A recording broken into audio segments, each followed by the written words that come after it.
Bismillahirrahmanirrahim. Assalamualaikum warahmatullahi wabarakatuh. Sahabat Emilio semua, ketemu lagi dalam edisi video mengenai KTT. Topik yang kita bahas di kesempatan video kali ini adalah mengenai tryout online yang ke-8, yaitu tryout online yang diadakan pada bulan Maret. Pastikan sudah menerima soalnya dalam bentuk file yang sudah kita kirimkan. Karena kita akan membahas topik hari ini, sahabat harus sambil melihat soal biar tidak menimbulkan kebingungan dulu. Langsung saja. Kalau begitu kita bahas dari soal nomor 1. Struktur khusus seringkali dimiliki oleh sel tertentu, seperti adanya lipatan membran ke arah dalam. Lipatan tersebut diduga mempunyai peranan dalam membantu penghasilan energi dan reproduksi. Struktur tersebut hanya dimiliki oleh sel prokaryotik. Struktur tersebut yang dimaksud adalah di soal nomor 1 di sini. Kelihatan ya. Soal nomor 1 di sini ada ditanyakan mengenai organel atau struktur khusus. Artinya berarti maksudnya tidak semua sel punya itu. Nah, cirinya dia bisa berupa lipatan. Fungsinya ada kaitannya dengan proses menghasilkan energi, ada kaitannya juga dengan peristiwa reproduksi. Nah, kemudian struktur yang diminta di sana, clue-nya adalah dia hanya dimiliki oleh sel prokaryotik. Artinya sel yang masih sederhana. Nah,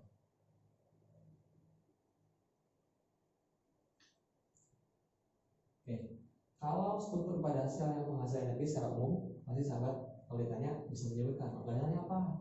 Mitokondria. Nah, masalahnya di sini yang ditanyakan adalah sel prokaryotik.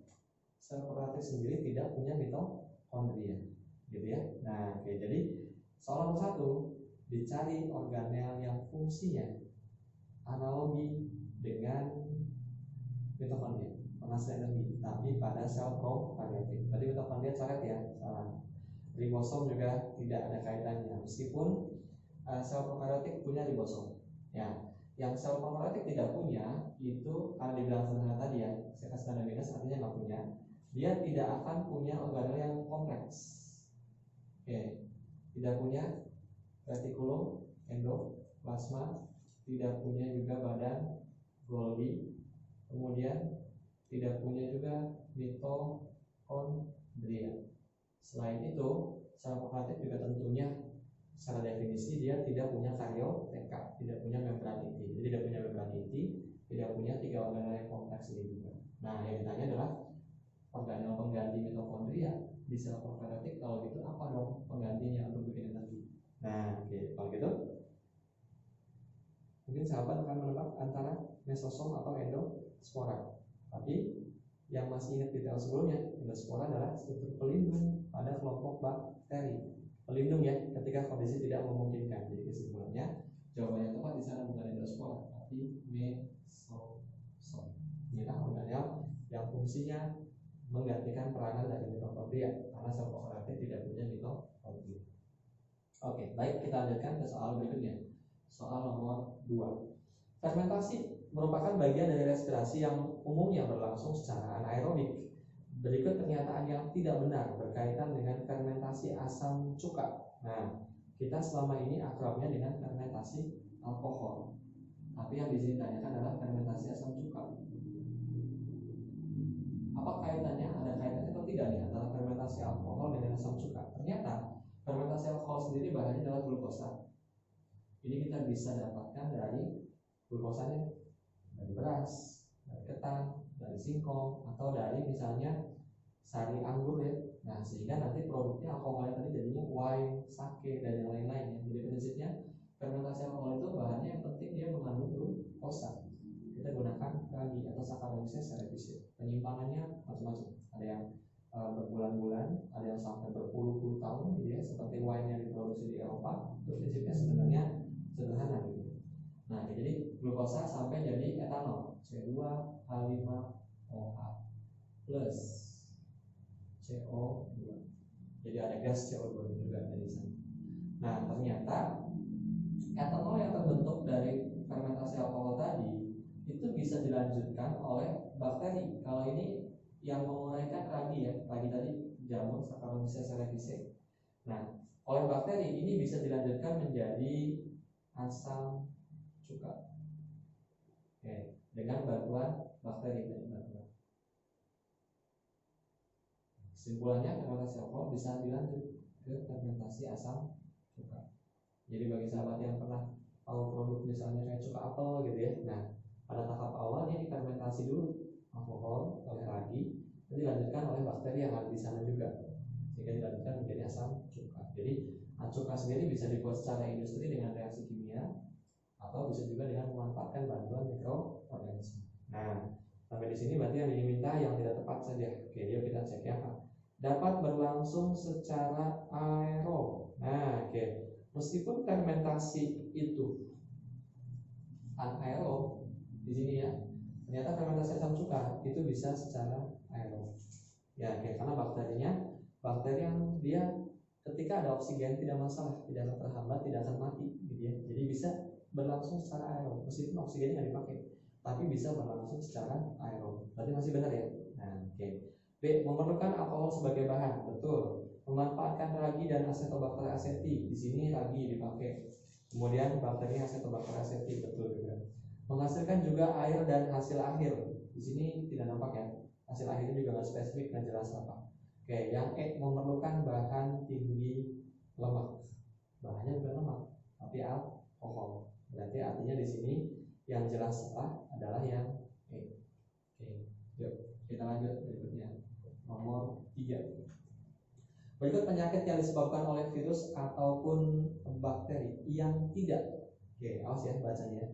Berikut penyakit yang tidak disebabkan oleh virus ataupun bakteri. Middle East Respiratory Syndrome atau MERS atau sindrom pernapasan Timur Tengah.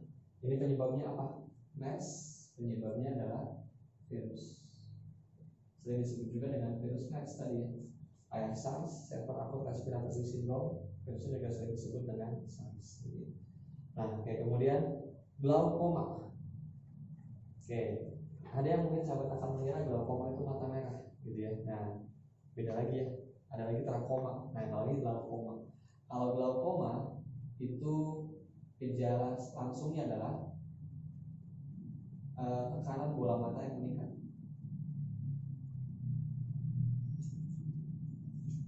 Biasanya ini kaitannya dengan cairan aqueous humor. Dan tekanan bola mata yang meningkat ini akan mengakibatkan saraf mata rusak. Dan ternyata faktanya glaukoma adalah penyebab kebutaan nomor 2 tertinggi di dunia setelah katarak. Jadi penyebab kebutaan tertinggi katarak, glaukoma nomor 2 ya. Oke, jadi tekanan bola matanya itu meningkat akan menyebabkan mata rasa sakit, kemudian saraf di mata juga akan rusak. Ini bisa mendadak juga secara tiba-tiba gitu ya. Nah, penyebabnya ini kompleks. Ya, oke. Pastinya bisa infeksi bakteri mungkin, tapi yang jelas bisa juga karena yang lain. Misalnya karena tekanan darah yang meningkat, karena kadar gula darah yang meningkat. Jadi artinya ada glaukoma yang tidak diakibatkan oleh infeksi bakteri. Dari kesimpulannya di sini glaukoma bisa aja, bisa tidak ya. Oke, mari kita cek dulu yang lainnya nih kalau gitu. Polio jelas virus ya. Poliomyelitis. Demam berdarah, virus dengue. Meningitis adalah radang selaput otak. Peradangan itu biasanya infeksi mikroorganisme dan memang biasanya bakteri. Jadi kesimpulannya di sini yang tepat jawabannya adalah glaukoma, karena ada glaukoma yang sama sekali tidak berkaitan dengan infeksi bakteri ataupun virus. Ya, oke, kita lanjutkan ke soal nomor 4. Bentuk-bentuk pengeluaran air pada tumbuh-tumbuhan diantaranya adalah gutasi dan transpirasi. Keduanya menunjukkan perbedaan dalam hal gutasi dan transpirasi. Sama-sama keduanya pengeluaran air. Perbedaannya apa? Perbedaannya adalah banyak sebenarnya. Kalau transpirasi secara umum itu adalah pengeluaran. Kalau gutasi pengeluaran butir air. Bedanya di mana nih? Kalau penguapan memang dipaksa karena masalahnya adalah faktor masalah suhu.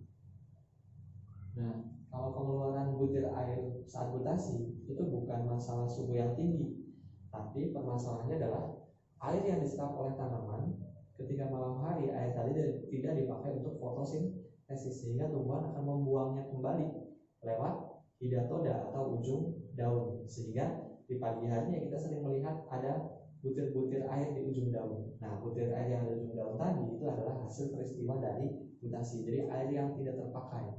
Ya, oke. Jadi gutasi sendiri ini kaitannya dengan tidak dipakai, tadi bukan mutlak masalah suhu, tapi tidak terpakai. Oke, sana ya.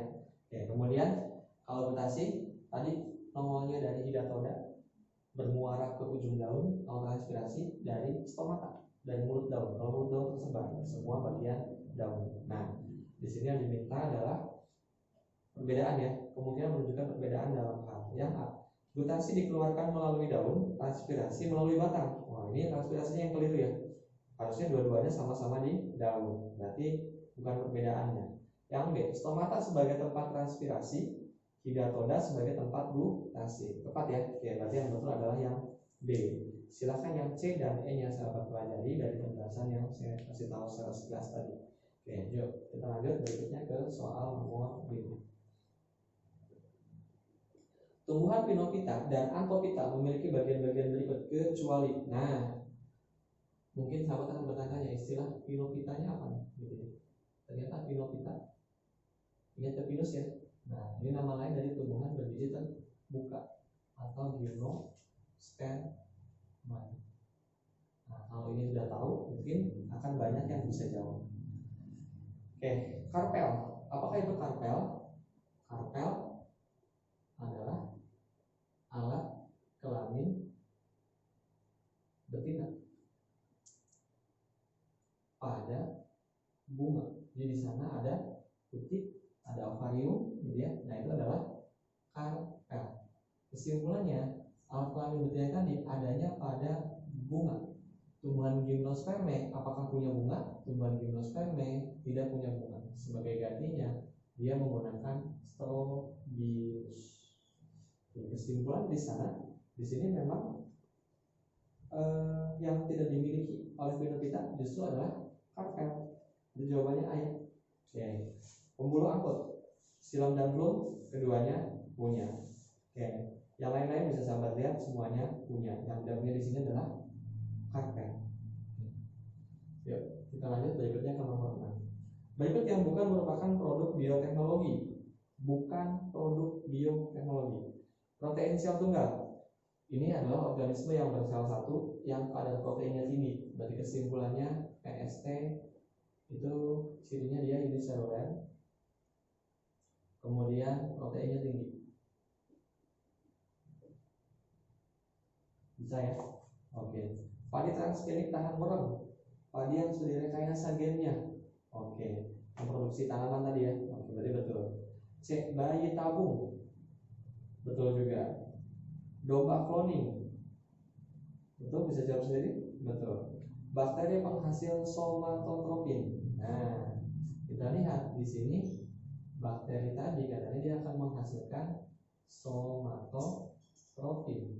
Jadi produk bioteknologinya bakterinya atau somatotropinnya.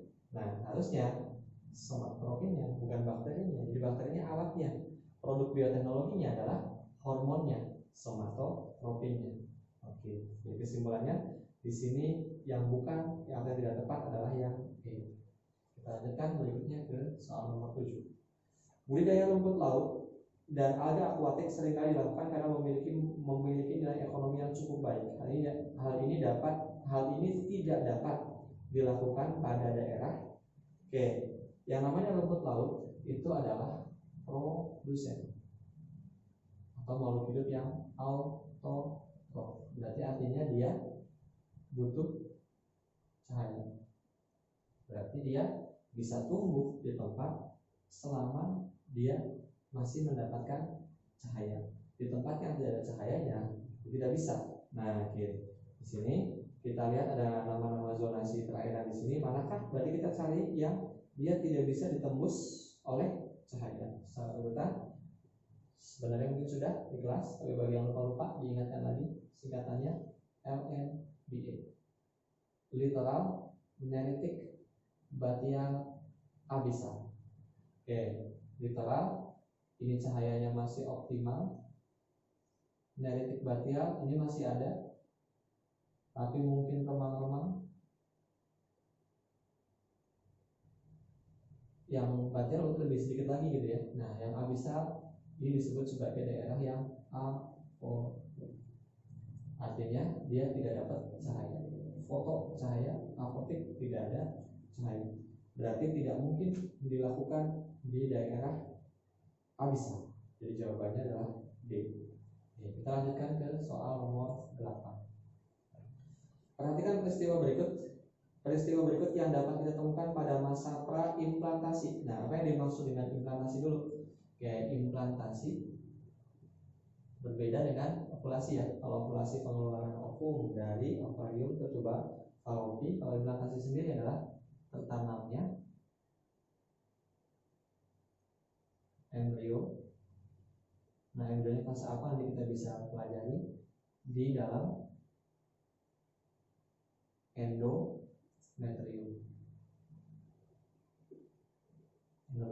atau dinding rahim. Nah, oke.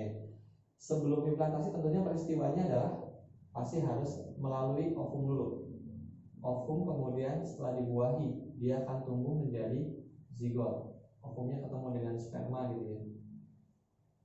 Kemudian zigot akan tumbuh menjadi morula. Morula akan tumbuh menjadi blastula. Nah, saat blastula inilah, dalam fase blastula, embrio akan mengalami implantasi atau penanaman ke dalam dinding rahim. Ya, berarti tinggal kita cek saja di sini mana yang masih kita bisa temukan dari fase sebelum pembuahan sampai blastula. Yang ke satu, zigot membelah menghasilkan 8 sel sehingga membentuk gumpalan sel padat. Gumpalan sel padat adalah morula. Berarti masih di praimplantasi ya, betul. Kemudian yang kedua, terbentuk 3 lapisan embrional. 3 lapisan embrional, ektoderm, mesoderm, endoderm itu ada pada fase gastrula. Berarti itu setelah implantasi. Karena implantasi cuma sampai blastula saja. Berarti yang kedua sama. Yang ketiga, lapisan ektoderm membentuk sistem pencernaan. Itu organogenesis nanti ya. Oke, lebih jauh lagi setelah implantasinya lebih jauh. Yang keempat, ditemukannya rongga blastosol pada hari ke-7 sampai 10 pasca fertilisasi. Fertilisasi di sini ada rongga blastosol, artinya masih blastula. Berarti sebelum implantasi atau tepat sebelum implantasi. Berarti 4 juga betul. Oke, jadi sampai di sini 1 dan 4 betul. Yang kelima, corona radiata dan zona pellucida membuat blokade cepat merintangi polispermi. Nah, oke. Kalau di sini yang corona radiata itu juga bisa betul, tapi option yang di sini tidak ada yang lengkap tiga-tiganya.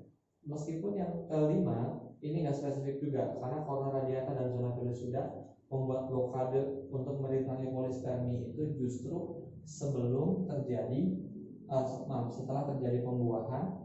Nah, dan itu peristiwanya memang tidak spesifik menunjukkan kejadian yang berkaitan dengan implantasi. Dari sini yang lebih tepat jawabannya adalah yang C. Oke, kita lanjutkan berikutnya ke soal nomor 9. Cacing tambang atau Ancylostoma duodenale dapat mengakibatkan anemia pada orang yang terinfeksi. Nah, di sana clue-nya adalah dia akan menyebabkan anemia. Berarti kaitannya dengan darah ya. Cacing tersebut akan masuk dalam tubuh manusia dan menghisap darah melalui organ-organ. Nah, oke. Clue-nya tadi, cacing tadi ditanyakan masuknya lewat mana, kemudian menghisap darahnya di mana.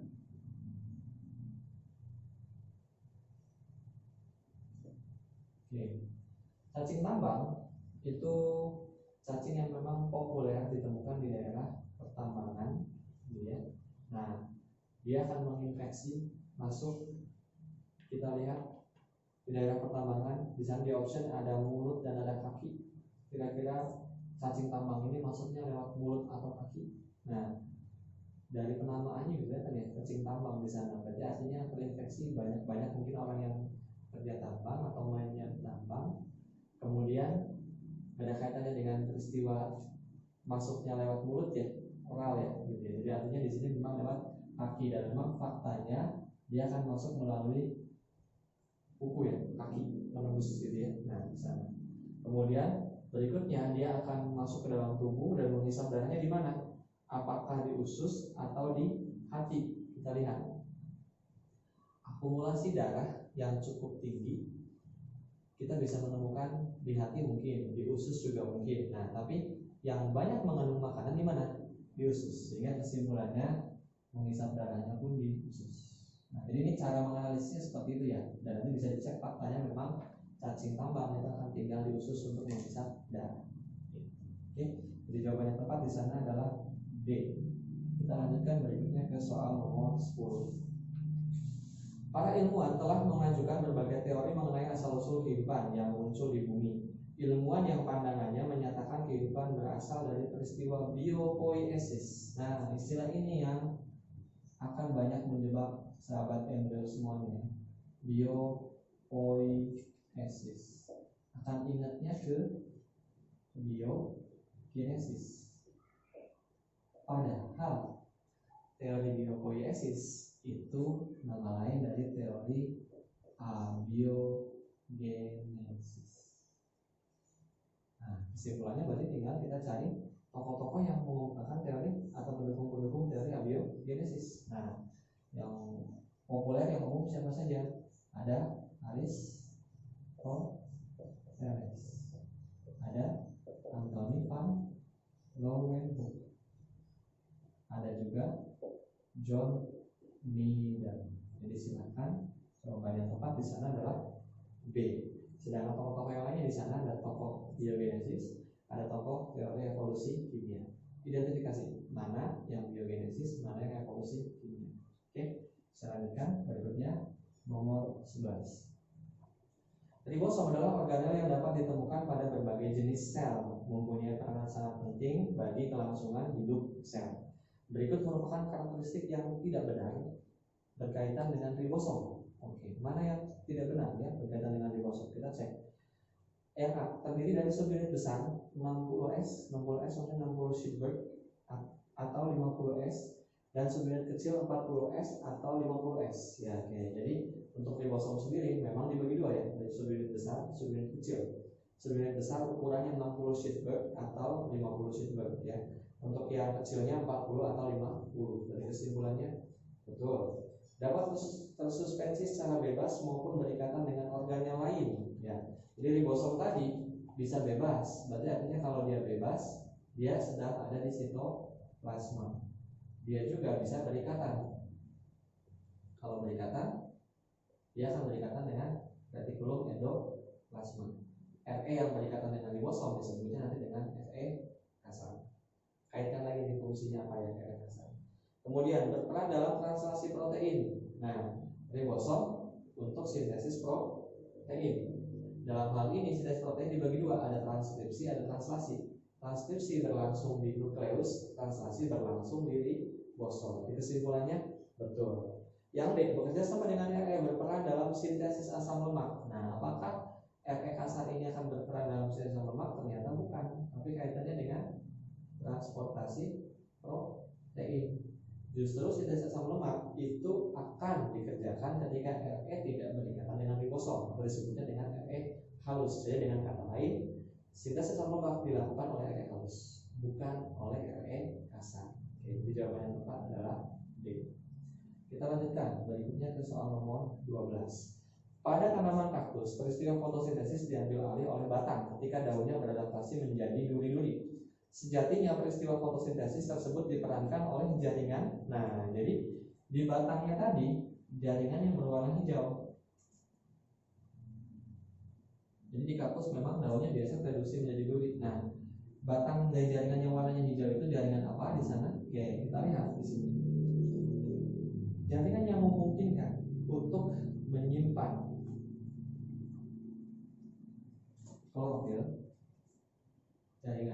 disebut sebagai kloretin. Dan kloretin adalah jenis dari parenkim. Ya, jadi kesimpulannya di sana yang tepat adalah jaringan parenkim. Ada jawabannya. Bukan ada jawabannya, parenkim punya nama lain. Nama lainnya di soal yang sebelumnya, parenkim disebut juga sebagai jaringan induk atau jaringan dasar. Sehingga jawabannya adalah A. Oke, kita lanjutkan nanti pada bagian yang berikutnya. Oke, yang pada part yang berikutnya silakan sahabat cek lagi dulu. Nanti kita lanjutkan pada part yang berikutnya. Ya, oke, kita lanjutkan lagi sahabat pada soal nomor 13 berikutnya. Oke, silakan bisa dilihat di naskah soal masing-masing. Di nomor 13 di sini menanyakan berdasarkan prinsip vestigialitas. Apakah yang dimaksud dengan vestigialitas? Oke. Vestigial itu disebut juga dengan istilah lainnya organ sisa evolusi. Jadi yang dimaksud dengan organ sisa evolusi adalah ketika makhluk hidup melakukan evolusi, perubahan secara bertahap dalam suatu populasi yang berangsur-angsur dalam waktu yang relatif lama, itu ada organ-organ tubuh yang karena nggak dipakai lagi, dia akan fungsinya nggak lagi berfungsi, menyusut gitu ya. Jadi tidak akan berkembang dengan baik lagi. Gitu. Jadi semakin jarang digunakan dia akan menyusut dan fungsinya akan perlahan-lahan akan menghilang. Nah, vestigial itu maksudnya adalah organ yang tadi yang ketika dalam evolusi dia nggak dipakai lagi. Oke, kita lanjutkan di sini. Manusia memiliki berbagai struktur, jaringan ataupun organ yang diyakini sebagai bentuk vestigialitas. Artinya diduga ya itu merupakan organ sisa evolusi. Nah, berikut yang bukan diantaranya. Mana yang bukan yang diduga merupakan organ vestigial? Yang pertama adalah otot palmaris longus.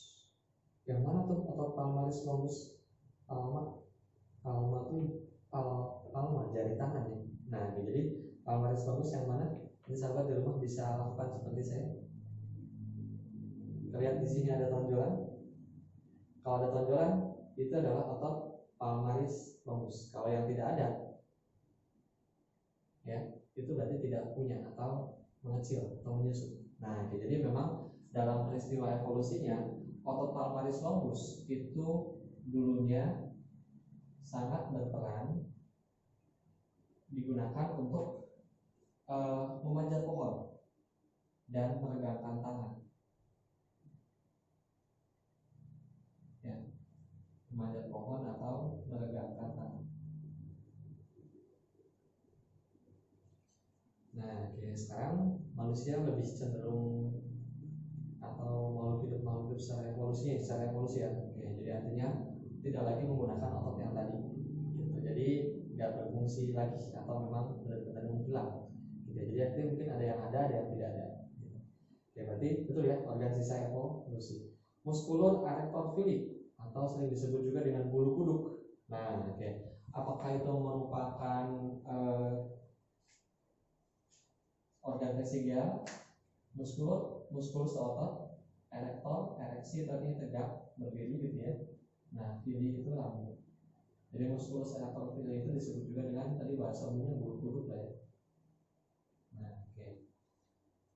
Sering merinding atau pernah merinding? Oke. Ternyata ini juga diyakini sebagai organ vestigial. Jadi bentuk makhluk hidup yang menggunakan muskulus erector filii secara aktif itu ketika dia terancam biasanya. Jadi dia berusaha untuk menakuti mangsanya, bukan mangsanya, pemangsa gitu ya, atau membuat dia lebih terlihat ukurannya besar atau galak gitu ya, sehingga dia akan menegakkan bulu rambutnya gitu ya. Nah, ketika terancam di manusia sekarang fungsinya hampir nggak ada secara signifikan, jadi artinya memang menyusut gitu ya. Jadi muskulus erector filii juga termasuk organ vestigial. Karunkula atau kelopak mata ketiga. Kelopak mata ketiga sahabat bisa lihat tadi di cermin di sudut mata di sini ya, itu ada kelopak yang tipis warnanya transparan. Nah, ini masih banyak dijumpai pada kelompok amfibi ya, kelompok katak, kelompok ikan juga. Jadi kaitannya dengan pelindungan terhadap mata. Jadi kita tinggal menyusut di sudut sini ya. Nah, itu adalah karunkula. Jadi artinya itu juga termasuk organ vestigial. DNA sampah atau junk DNA. Jadi kita bisa menemukan kita DNA yang ada di dalam kromosom kita, tapi nggak ada fungsinya. Nah, oke. Jadi prinsipnya itu juga diduga merupakan bagian dari vestigial. Kenapa? Dulunya ada fungsinya, sekarang nggak dipakai lagi, sehingga nggak diperlukan, sisa-sisanya masih tertinggal di sana. Jadi sifat-sifat itu mungkin suatu saat nanti akan muncul lagi, atau mungkin juga benar-benar hilang. Jadi itu juga termasuk organ vestigial, ya, atau vestigialitas ya, bukan organ ya, tapi di sana sisa evolusi. Fontanel, nah di sini yang bukan berarti adalah fontanel. Karena fontanel sendiri adalah lempengan dari tulang kranium yang masih belum menyatu dengan sempurna pada bayi. Yang kita bisa lihat di sini ya, ada jemputan di sana. Nanti fontanel bukan sisa evolusi, melainkan tulang kranium yang belum tertutup dengan sempurna atau dengan baik. Berarti jawabannya adalah B. Kita lanjutkan di soal nomor 14. Sel pada tubuh manusia seringkali dapat menghasilkan matriks yang didepositkan pada sekeliling dari sel tersebut. Sel atau jaringan yang bukan diantaranya adalah sel yang mampu menghasilkan matriks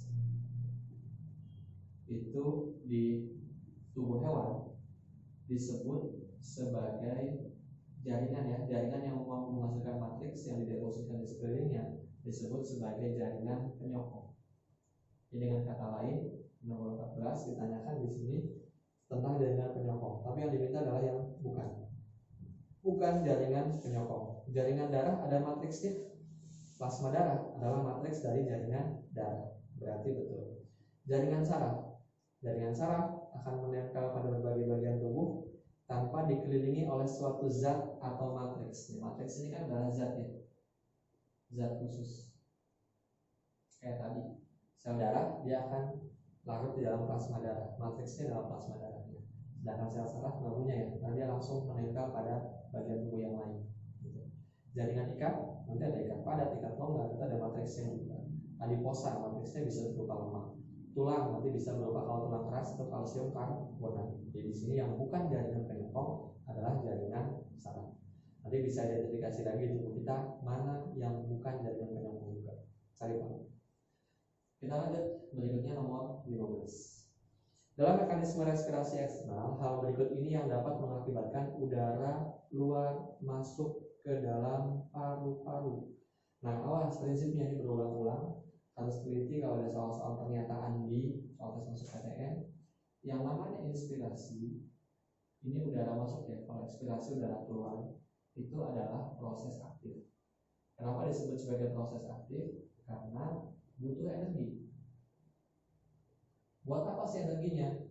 Untuk mengkontraksikan otot. Nah, jadi balik lagi prinsipnya, selalu yang namanya inspirasi itu pasti didahului oleh kontraksi otot. Jadi kita menggerakkan otot. Otot yang digerakkannya apa? Tergantung. Kalau kita pakai pernapasan dada, berarti menggunakan musculus intercostalis externa atau otot antar tulang rusuk. Tapi kalau kita menggunakan pernapasan dada, kita menggunakan otot diafragma. Oke, ini ya prinsipnya ya. Ekspirasinya kebalikannya, relaksasi berarti. Ya, oke, seperti itu dulu. Oke, kita cek berarti. Di sini mengakibatkan udara luar bisa masuk dalam paru-paru, berarti kan inspirasi ya. Kalau yang A relaksasi jelas coret, salah. Yang B kontraksi diafragma sehingga rongga dada mengecil. Kalau udara masuk tentunya rongga dada membesar ya. Atau rongga dada membesar dulu sehingga udara bisa masuk. Jadi masih salah juga. Yang C tekanan udara pada paru-paru mengecil akibat kontraksi diafragma. Ini yang betul ya. Jadi mekanismenya seperti ini. Saya visualisasikan. Jadi kalau kita menggunakan pernapasan dada, kita akan menggerakkan otot antar tulang rusuk. Ini akan mengakibatkan tulang rusuk kita terangkat. Dengan tulang rusuk terangkat, rongga dada kita akan membesar. Karena rongga dada besar, tekanan udara di dalamnya kecil. Karena tekanan udara di dalam kecil, sehingga udara dari luar bisa masuk. Oke, seperti itu. Demikian sebaliknya, kalau kita pengen menghembuskan napas, berarti kita akan merelaksasikan otot antar tulang rusuk sehingga tulang rusuk turun. Dengan tulang rusuk turun, rongga dada mengecil. Karena rongga dada mengecil, tekanannya besar. Karena tekanan di dalam besar sehingga udara bisa keluar. Oke? Kalau yang belum paham diulang-ulang lagi akan saya jelasin. Terus kalau pernapasan perut, kita menggunakan otot diafragma yang bentuk dasarnya melengkung. Ketika kita kontraksikan, diafragma akan mendatar sehingga rongga dada akan membesar. Karena rongga dada besar, otomatis tekanannya jadi kecil. Karena tekanan kecil, darah dari luar bisa masuk. Demikian sebaliknya. Oke, jadi ulang-ulang saja kalau tadi yang saya jelaskan tadi kurang paham, ya. Oke, tadi sampai di sini jelas ya. Jawaban yang tepat adalah yang C. Nanti sahabat bisa identifikasi kenapa D dan E salah. Kasih alasannya. Yuk, kita lanjut berikutnya ke soal nomor 16. Prinsip dalam genetika yang dapat menjelaskan bahwa individu hasil perkawinan tidak akan sama persis secara genetik dengan anggota filial yang sama adalah kenapa prinsip apa sih yang menyebabkan kita punya adik, punya kakak, kalau bukan kembar identik nggak akan pernah sama persis dengan kita atau secara genetik bakal berbeda. Nah, prinsipnya tentunya adalah gini ya. Kita punya sel somatis dari laki-laki, nanti ada sel somatis dari perempuan. Sel somatis ini akan memproduksi sperma. Sel somatis perempuan akan menghasilkan ovum pada akhirnya ya, dengan rangkaian proses tentunya namanya spermatogenesis, ini namanya oogenesis. Nah, secara prinsip sel somatis mau di laki-laki mau di perempuan itu 2 set kromosom ya, 2N. Di manusia 2N itu jumlahnya 46. Jadi bayangkan ada 46 kromosom, kita ambil setengahnya N 23. Jadi saya punya 46 item, 46 benda, saya disuruh mengambil hanya 23. Nah, bebas. Terus nanti ada orang lain yang dia suruh ngambil lagi, silahkan dari 46 ngambil lagi 23. Tentunya yang saya ambil kemungkinannya akan beda dengan orang tadi ya. Mungkin saya ngambil nomor 1, nomor 2, nomor 3 dan seterusnya. Tapi orang yang lain gak akan ngambil nomor 1, nomor 2, nomor 3, mungkin nomor yang lain. Ya, paham ya maksudnya? Jadi artinya ketika kita mengambil 23 dari 46 tadi, peristiwa pewarisannya itu akan acak. Nah, sehingga nanti di sini jelas kita akan dapat sperma yang berbeda-beda isinya. Ovum pun juga berbeda dengan ovum yang diproduksi sebelumnya. Kemungkinannya ya, mungkin berbedanya akan sangat tinggi. Apalagi ketika dipasangkan sperma dengan ovum. Terus peristiwanya diulang lagi. Tentunya spermanya beda, ovumnya beda, hasilnya zigotnya pun juga akan berbeda. Paham ya dari sini ya. Nah, kesimpulannya di sini, mana yang menyebabkan hal tersebut, yang menyebabkan kita nggak akan sama persis dengan kakak atau adik? Yaitu adalah berpasangan secara bebas atau independent assortment. Jadi sperma mana yang akan membuat ovum itu juga acak juga. Dari rata-rata laki-laki sekali mengeluarkan sperma jumlahnya 200 juta, dari 200 juta mana yang membuat ovum, ada yang tahu sperma yang mana. Pas nanti kita punya adik kita pun juga sperma mana, sperma dari awalnya sudah berbeda, yang membuahinya pun juga tentu jelas berbeda dengan dari yang sebelumnya. Gitu ya, paham ya maksudnya. Jadi di sini yang tepat adalah yang berpasangan secara bebas atau independent assortment. Lanjut ke soal nomor 17. Alasan yang mendasari kelompok fungi dapat berperan sebagai decomposer maupun detritivore dalam suatu ekosistem. Nah, decomposer maupun detritivore kedua-duanya adalah pengurai. Bedanya di mana? Bedanya dalam hal decomposer hasil penguraiannya sempurna, sedangkan detritivore masih berupa detritus, artinya belum sempurna, harus dilanjutkan lagi. Kemudian pelakunya, decomposer dia bisa menguraikan individu yang mati menjadi bahan yang sempurna yang bisa siap digunakan lagi. Kenapa bisa sampai sempurna? Karena ukuran kecil, jadi artinya uniseluler. Dia bisa menguraikan sampai bagian yang sederhana. Sedangkan detritus tadi, detritivore itu umumnya adalah multiseluler. Jamur ada yang bersel satu, ada yang bersel banyak, ada. Jadi kesimpulannya, jamur yang bersel satu dia berperan sebagai decomposer, sedangkan jamur yang bersel banyak dia berperan sebagai detritivore. Itu alasannya. Sehingga jawaban yang tepat di sana adalah yang E. Kita lanjut ke soal nomor 18. Kelompok tumbuhan Bryophyta mengalami metamorfosis dalam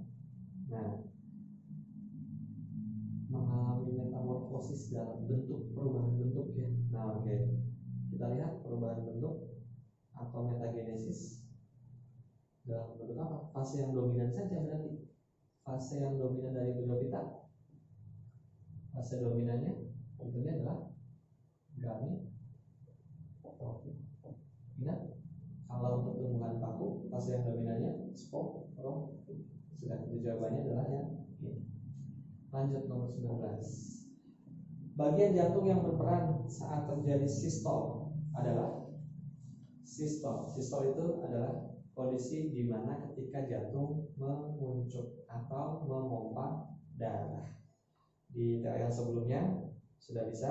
Kalau lupa lagi kan prinsipnya, yang memompa itu selalu bagian bawah, yang menerima selalu bagian atas. Ya, oke. Review lagi ya. Oke. Ini menerima, ini memompa. Terus silang. Ini dari tubuh diagonal, ini dari paru-paru. Jadi kesimpulannya, kalau sistol menguncup memompa darah, dari kesimpulannya memompa ya. Memompa berarti pasti bagian bawah. Memompanya kemana? Ke paru-paru atau seluruh tubuh? Seluruh tubuh. Berarti bagian mana nih? Bagian sini. Kalau lupa, nanti ingat. Di bagian bawah adalah bagian bilik. Kanan kiri, kanan kiri. Berarti ini bilik kiri. Jadi kesimpulannya di sini, bilik ini nama lainnya berarti apa? Ventricle kiri. Kiri itu sinus. Ada jawabannya adalah B. Masih bingung? Di pembahasan TO sebelumnya ulang lagi cara seperti itu. Karena kalau sudah bisa, sudah paham, kalau sedikit ingat lagi, nanti akan balik lagi ke sini, pasti nggak akan salah. Ya. Yuk, berikutnya lanjut nomor 20. Indonesia dikenal dengan negara kepulauan yang mempunyai keanekaragaman hayati yang besar, atau disebut juga dengan mega biodiversitas atau mega biodiversity.